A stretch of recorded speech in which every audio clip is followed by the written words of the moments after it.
Alright, hello and welcome back. I'm Mara28 and this is Bevo's Tech Pack, episode number 24. And you might not believe this, but we're still in the Twilight Forest. This may look familiar if you watched last episode. We are in the ruins of what was a little Naga dungeon, and the future site of my Twilight Village, though I really don't have a good name for it. I gotta think of one. Something appropriately Twilight Forest themed or something. I'll figure out something. Anyway, so today is going to be a really relatively simple episode. It's going to be a lot of building and stuff, probably not so much in the way of contraptions or exploring or hunting and killing stuff, so you have been forewarned. You're going to get to see me build, and it may be a train wreck, it may not, we'll find out. The main goal is going to be to make a blacksmith, and just for inspiration, I have here created a representation of the smithy from vanilla Minecraft generation for villages. The only thing of note is that instead of lava here I have water, because I had water and I didn't have lava, and there's no glass in here, I didn't want to waste any. So this is a fairly simple, fairly iconic structure. I mean, it's cobblestone, it's got the slabs up top, and oh yeah, this is Twilight oak wood instead of regular oak. It's what I had. But I mean, anyone who goes exploring in Minecraft, they see this, they know it means loot, and you know what it is. And you know the little furnace is here. I mean, it works out, it's okay. There are a few things about it, and by default, I don't like. Number one, it's a rectangle.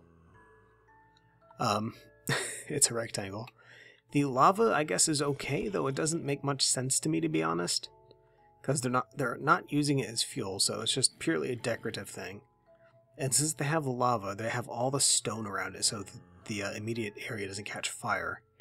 And it doesn't necessarily look so great, because you have the floor leading up to the wall, leading to the roof. And it looks odd. Oh, and we still get stone slabs here for anvils instead of actual anvils. I kind of expected they would have changed that by now, but no, they haven't. And then you get this little tiny little, like, home shop area that you don't really sell stuff in. So yeah, it's a bit of wasted space personally. So what I would like to do though is I would like to create a little smith shop. We're going to do it right across the way over here in this little open area where I've cleared out all of the pavers. It is going to be a little bit bigger than this, but my main goal is to have some of these similar features though. So we're going to have a little open area where there's going to be, like, say, the forge, and then like an anvil. An actual anvil this time.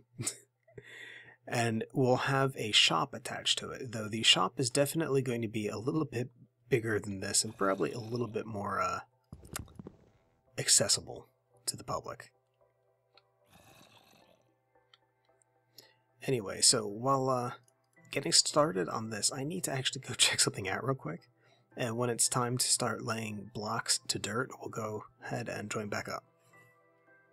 Alright, so I figured the best thing to start off with for a blacksmith shop is going to be the actual area where he would create the stuff and heat all the metals and stuff. So start with the forge. What I'm thinking we're going to be doing is we're going to be making something kind of like something I've made in Terraformcraft. We're going to be creating like a little structure for there to be like a fire pit slash lava slash some sort of heat source, and then inside of that we're going to hide a furnace so that we can actually use it as a furnace. You just need to make sure that nothing gets dropped into the lava, because that would be bad. That'd be really bad. So what I'm going to make this out of, we're actually going to go ahead and use the small cobblestone tiles here from Chisel, because they get a little bit worn and I think they might look really good once we start doctoring them up a little bit using carpenter's blocks. Okay, let's get a little bit off center here, and let's lay our ground block. So what I'm thinking right here would be, oh, I don't want to climb up it. Let's see. Just get a little bit of a mixture in here. You know what? Actually, no. I'm already changing something that I'm doing, because I don't like the way that looks. And I don't want you, I wanted to pick. Alright, so let's get that there and there. What we'll do is we'll have a furnace on top of that block right there, and we'll have lava in this hole. I know so far it's an amazing idea for building, and I don't think anyone could possibly have come up with it. I know. It's fantastic. Alright, so what I was doing just wasn't working. It was getting a little bit too big. I went ahead, I stripped it down a little bit, got rid of some of the carpenter slopes, because I do freely admit I overuse these things. And they are a neat tool to have, but they are not always the good solution to the problem. Alright, so what we have here, we have my little blacksmith's forge slash dirt forge, whatever. It is mostly made out of cobblestone and cobblestone. I think it looks okay. I mean, it's got a little bit of a square thing going on, but I mean, if you consider this to this, I think that looks better. It might benefit greatly from having some little bit simpler textures by, like, say, using the let's see, this is the detailed or the aligned. Go for the detailed.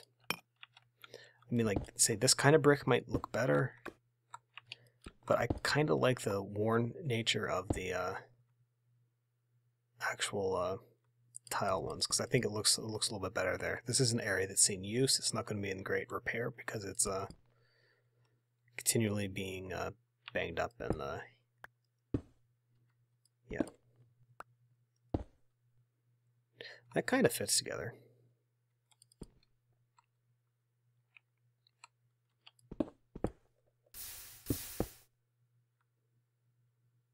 No, I think it looks better as tile.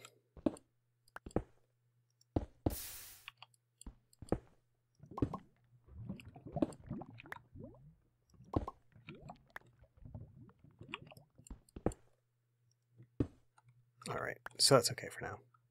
Oh, I forgot about those. Poop.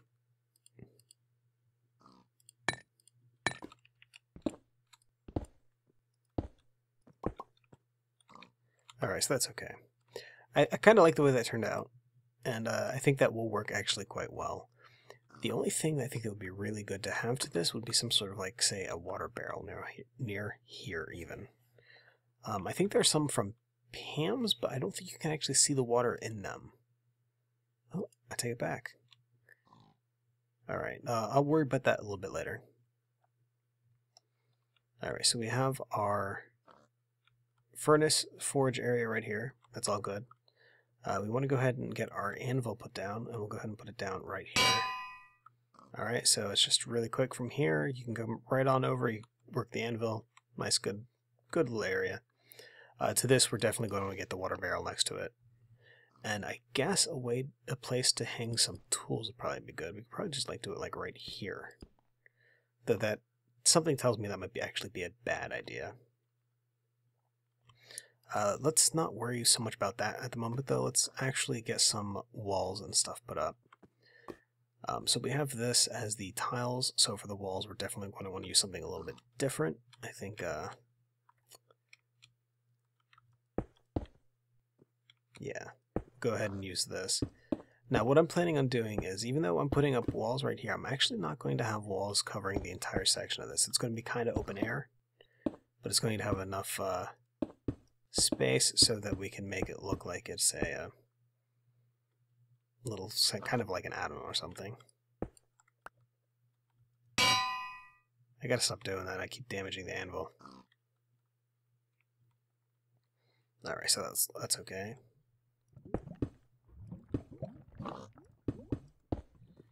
And we can actually wrap this around to the full building.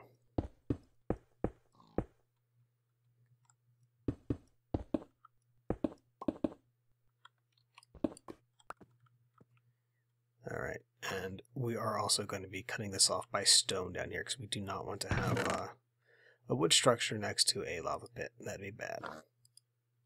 I'm using detailed.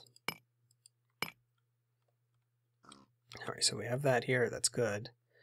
We have the cobblestone. Let's next to this, let's have an area for tools. And the best way would be tool racks from Bibliocraft, and we'd want to at least say 1-2 spots.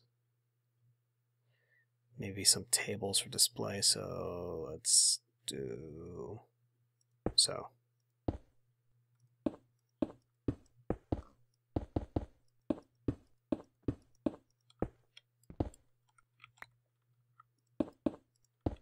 Alright, so that's okay. Comes out about the same distance, that works.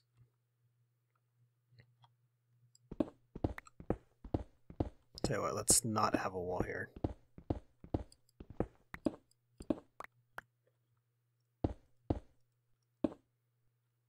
There we go. And what we can do from this point is just run a post. And that post can be used to support the roofing. Yeah, I like that. Okay, let's get some spruce. Don't let me down. Spruce.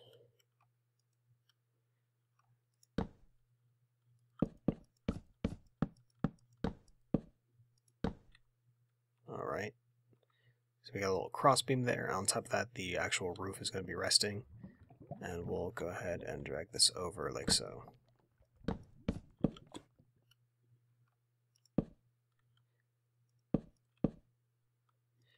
You might be noticing a pattern in the materials that I'm using. This is pretty much a carbon copy of the materials that I have on my house over there. That's mainly because I do like the general mix of the stone and the spruce. Alright, what did I make this pole out of? No. That's terrible.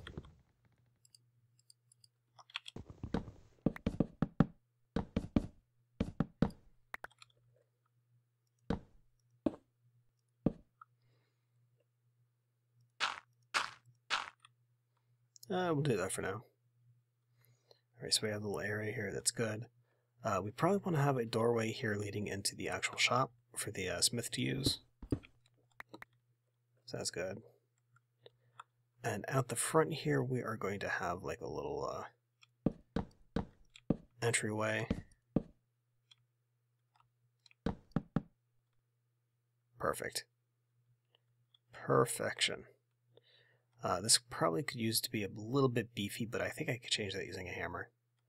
So we have a little smith area here. We're going to have a barrel next to this. I don't have any iron ingots on me. I don't believe I do. Oh no, I got iron. Okay, so let's do this. All right, let's go through the hole. All right, so iron ingots and wood. No, it's wood in the center and then 6 ingots.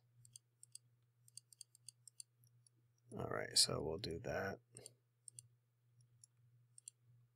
There we go, water barrel. The main focus of this thing is you could just use a bucket and you get all the water you want. So, I mean, it's not terribly great, but I mean, it's pretty neat for what I need, which is purely decoration.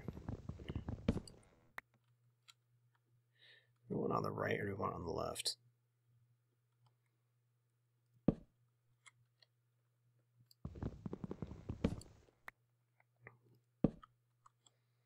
Just go ahead, put it there.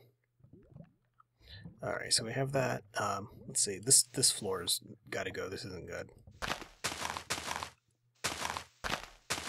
Whoever. Oh, I just realized that's gonna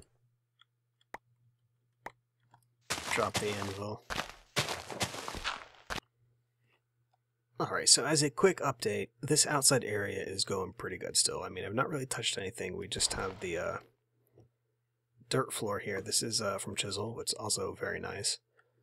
We have a water barrel from Pam's Harvest Craft, a anvil, which is very damaged because I picked it up so many times. We have a nice little tool rack over here. I think there's something else I should probably put like right here. I don't know what at the moment. If we come on in here though, we can see the interior of the shop. We have like a little counter space right here. We have some armor displays, armor stands, they're pretty nice. And then on the interior here is a staircase leading up to the second floor. And I figured this is going to be like a, this would be like a little house workshop area maybe. I'm debating if I want to try to fit a storage area in here. If I do that, it's probably going to be a trap door right here leading to a basement. I'm not too worried about that at the moment. I just want to go ahead, finish fleshing this out a little bit, and maybe get this a little bit better spaced out. You might notice that we are currently not in my Bevo's Tech Pack world. This is just a creative world that has gone crazy with Pam's trees. That's really a bit much. That's not why we're here though. On a rather interesting, if somewhat, I kind of think it's awesome, news.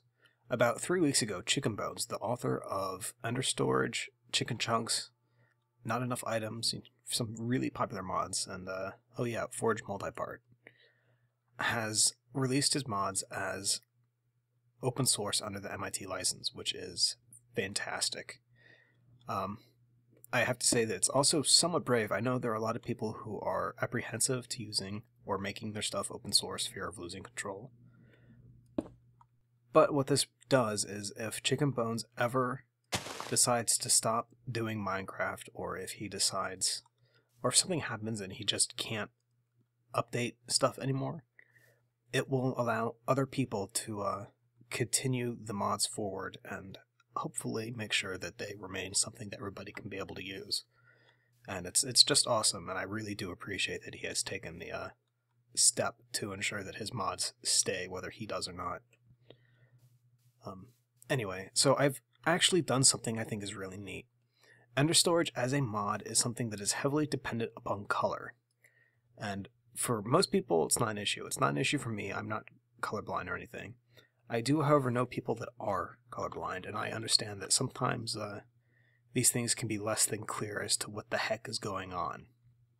And it's usually not intentional that it's obscure. It's just something it's an oversight. It's something that nobody ever thought of, but it can be annoying. Let's see. There we go. Let's get some of these, and let's get a pouch too. You know, annoying is not a good word for it, actually. It can be more than annoying. It can make the mod downright inaccessible, just because of how much this mod relies on color. Let's go ahead and get some dyes. You know what? Let's actually just go for the red, green, blue. There we go. So normally this is an ender chest, right? If we look at it, if we look at it, Whala down in the corner there will tell us that it is a white, white, white chest. And then if we go ahead and dye it, it'll update as we dye it. It helps if I actually click on the little button instead of the chest.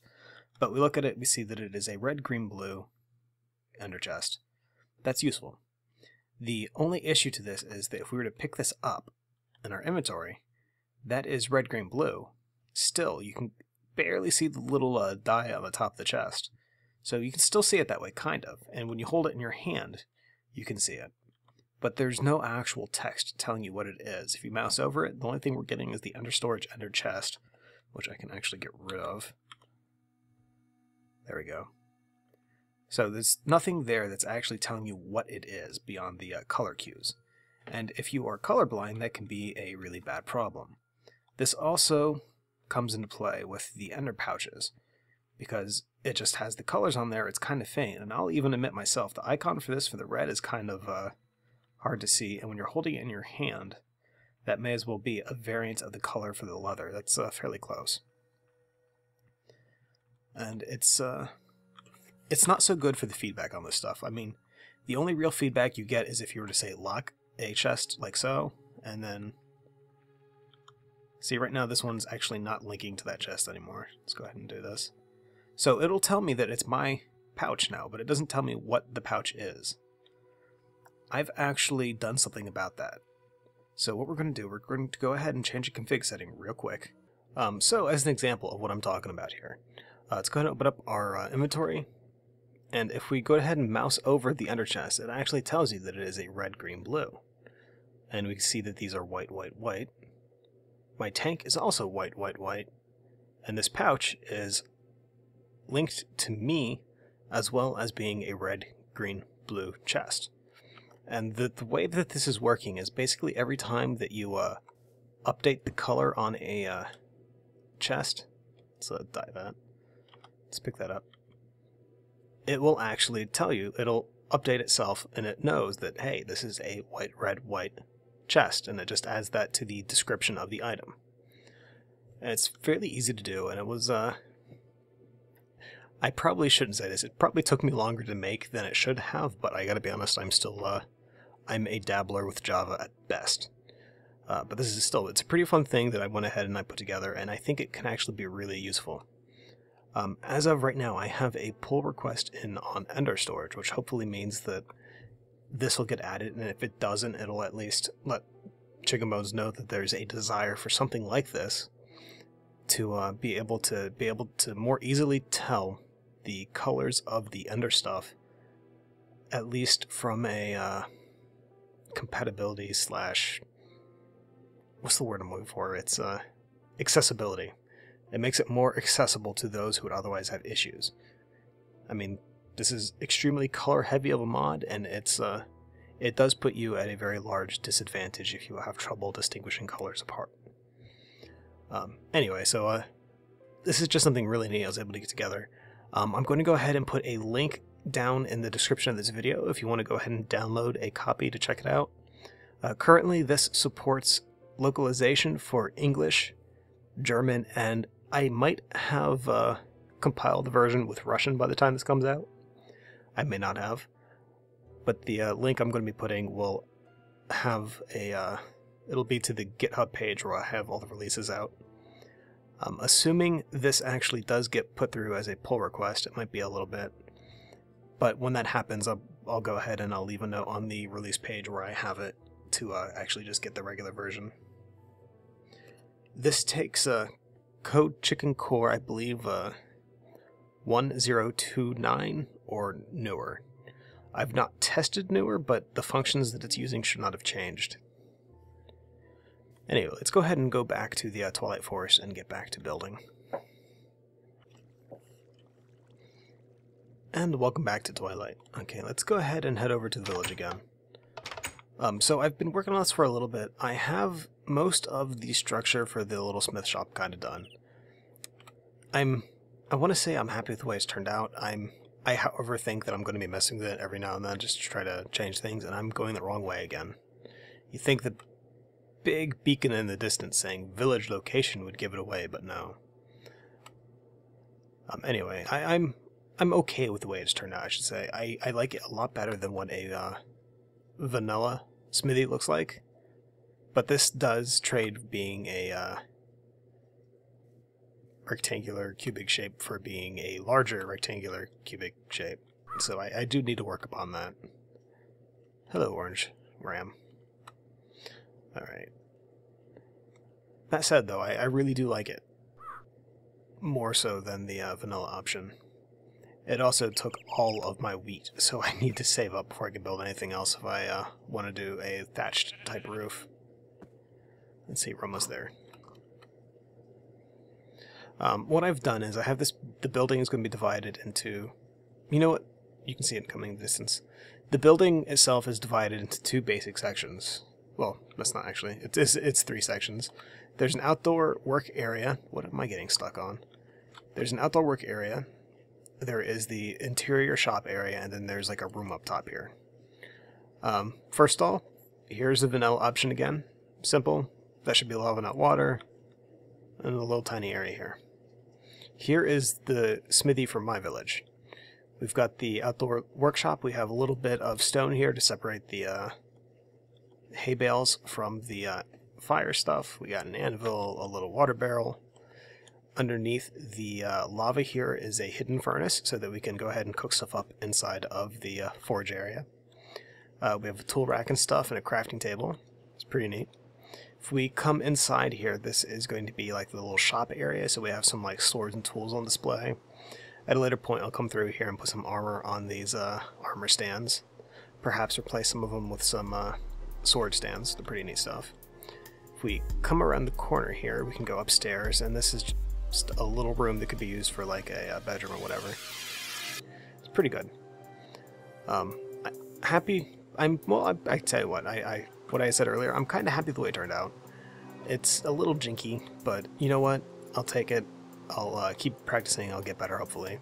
I do need to cover these things in something, because right now these are just the unfinished carpenter's barrier. They work, they're not ideal. That said, I mean, I've been doing this probably for the past much as I hate to say this, I've been working on this on and off for about 6 hours. And I'm done. There's nothing else I can do for this at the moment. So what I'm thinking is I'm going to go ahead and sign off on this. And I will see you all next time in the Twilight Forest. Hopefully we'll see something a little more interesting.